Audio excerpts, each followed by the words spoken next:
Right, so in our first session that we've already had, we cut out all the pattern, and we cut it out in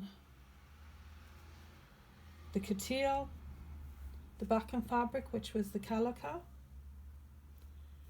and the silk.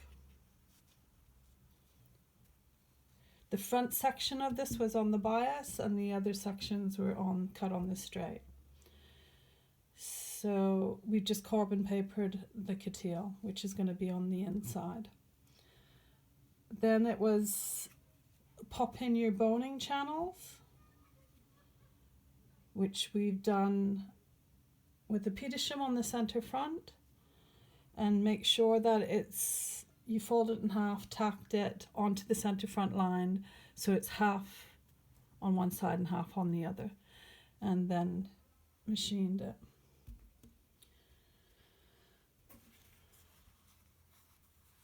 Make sure that when you stitch this Petersham channel on, it's only on the coutil and the backing fabric, which is the calico, and then you mount the fabric on. That way you don't see the stitching through to the front.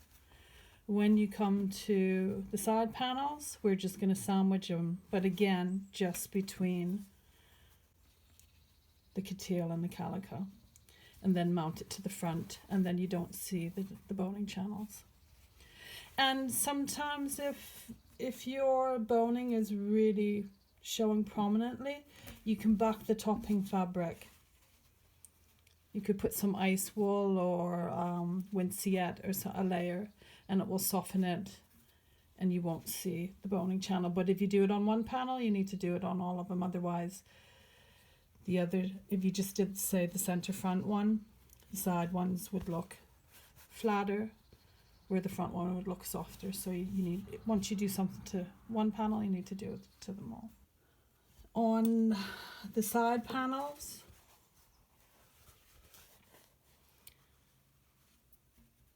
we've stitched them again just on the coutil and the calico.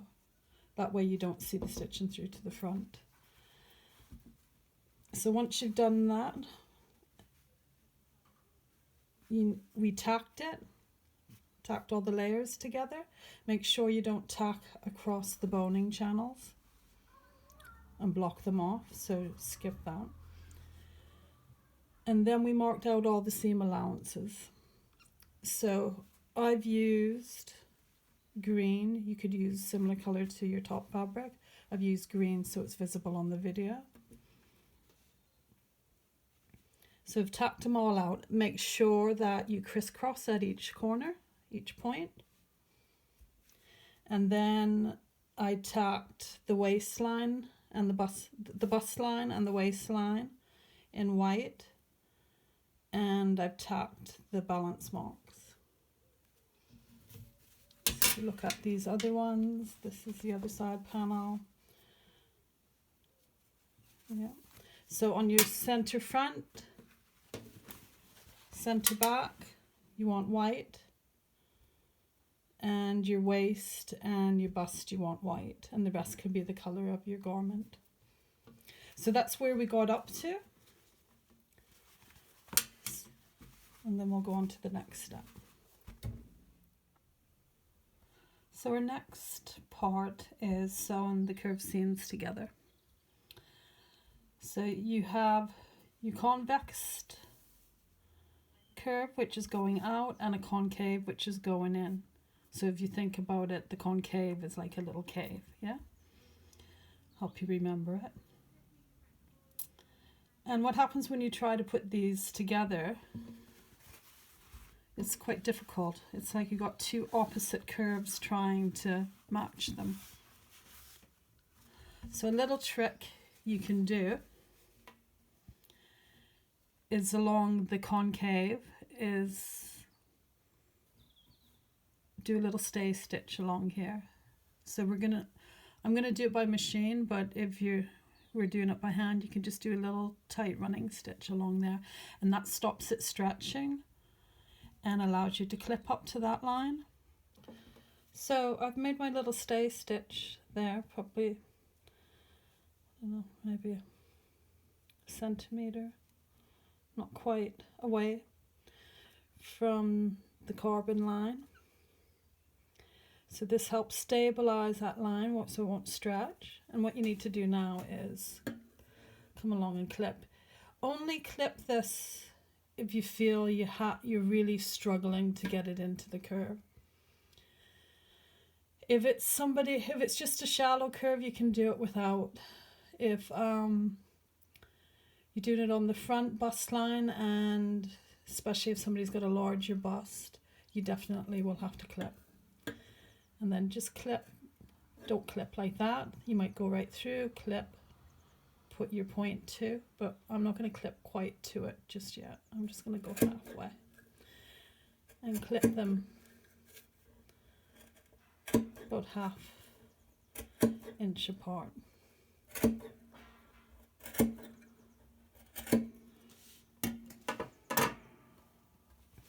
And then when it comes to putting your curves together, you can open it out a bit better. And it makes it easier.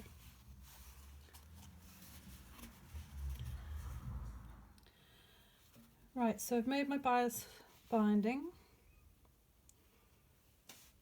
I've hand tacked my piping inside with my bias binding half and half.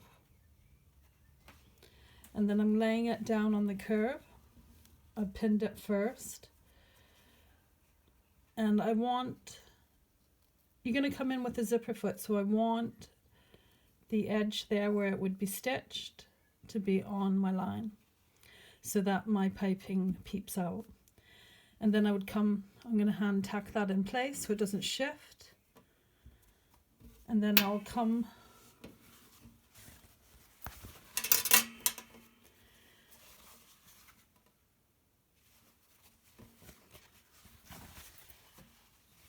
and put my top piece on.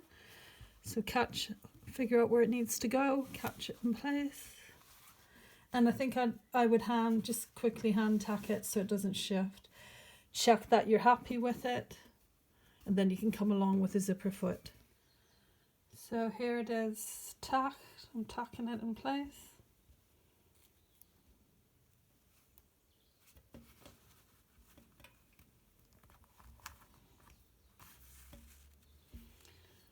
And then I'll tack the top bit on.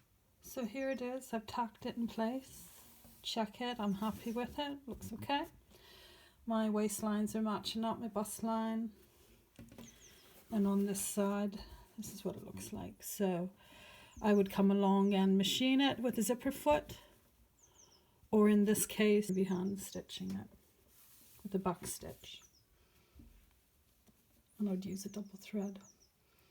Then you would come and press it open. So I've ironed it open,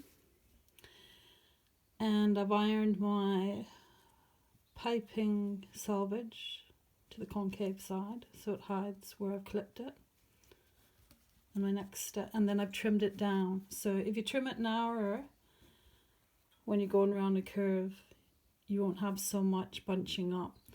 So this is just barely, so I'm going to leave it. I don't need to clip the little V's out on this side. So next bit is side seam. I pinned the corners and I pinned the balance mark. And then I'm going to come in and machine it. In your case, I would like you all to hand stitch, back stitch it.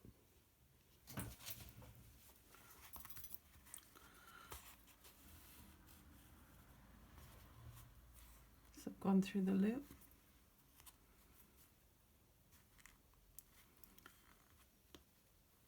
Go forward.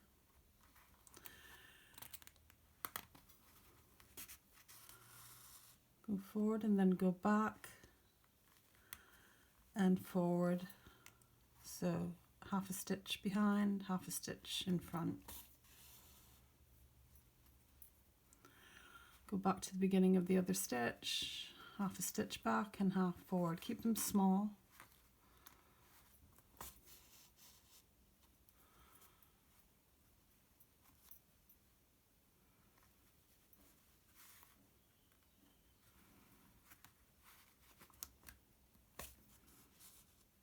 So half a stitch behind, half a stitch in front. Make sure you use your thimble because you're going to get sore fingers if you don't. Should be fine, yeah. So if we look a little bit closer, when I'm saying stitch behind and half a stitch forward, so where your thread comes out, I'm going back to the beginning of the last stitch. That's my half stitch. And I'm going past where the thread comes out, half a stitch. Yeah, so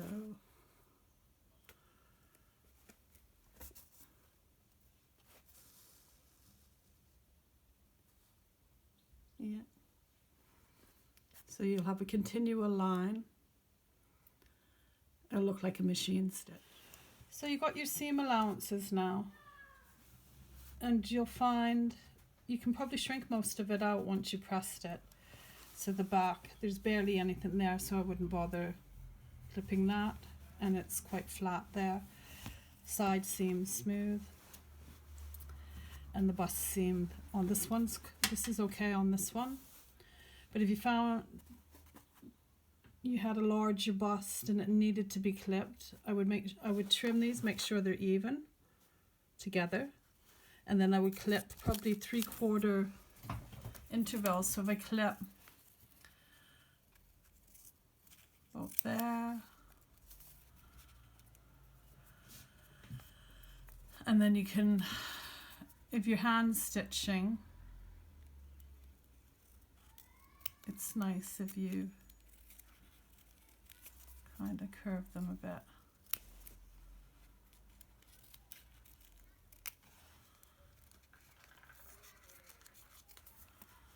And then it will open up like that. Not that wide, but you get the gist of it. And then you can do your little hand stitch over it.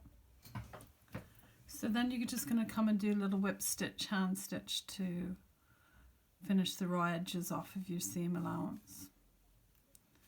So just a little whip stitch, keep your angles the same. Don't pull too tight, because you don't want it to like crease in. Keep your layers down as much as you can. Don't lift it right up and do that because it'll curl the fabric.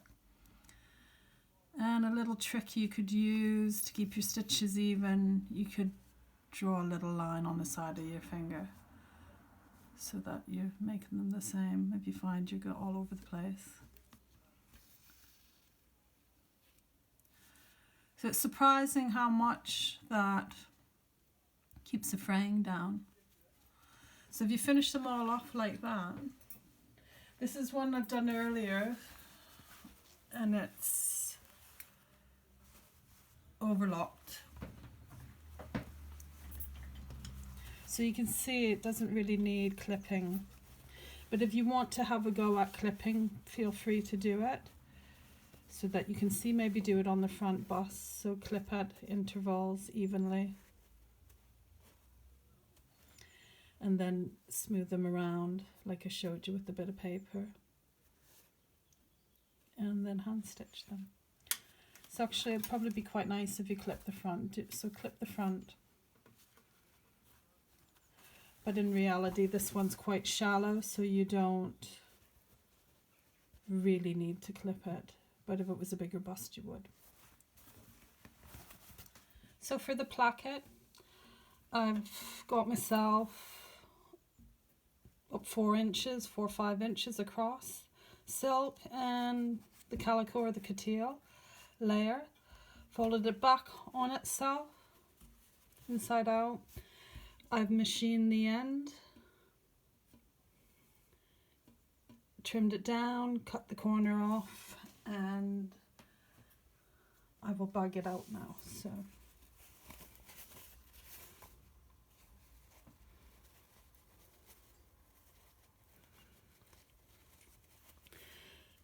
and then give it a press.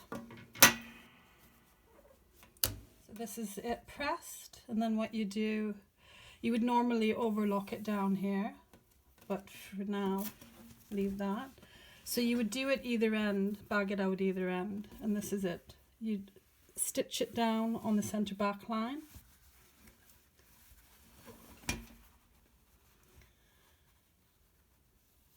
And there's the raw edges there of your centre back seam allowance. Make sure it's over it.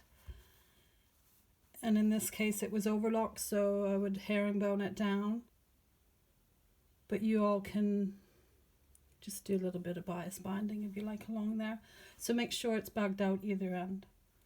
Pop that on before you put the bottom piping on. So the next bit, I want you to pipe the bottom edge. And remember, pre-fold the end. And this time tack your piping so it's like a shingle on the roof, so 1/3 turned down and 2/3 left out. And then you'll put your centre back line, the point, so the edge, you want your piping to be sitting above this seam line. Turn it.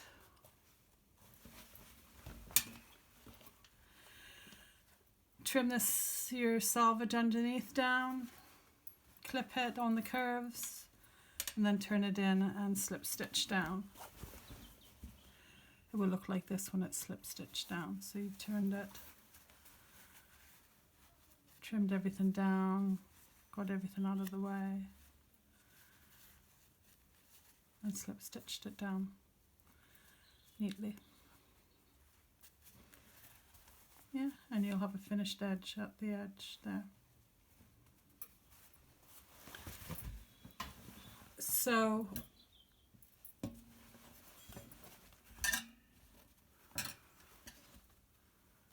just pipe the bottom, leave the top neckline for later because we're going to do a Bertha. And that's it for the end of your second session.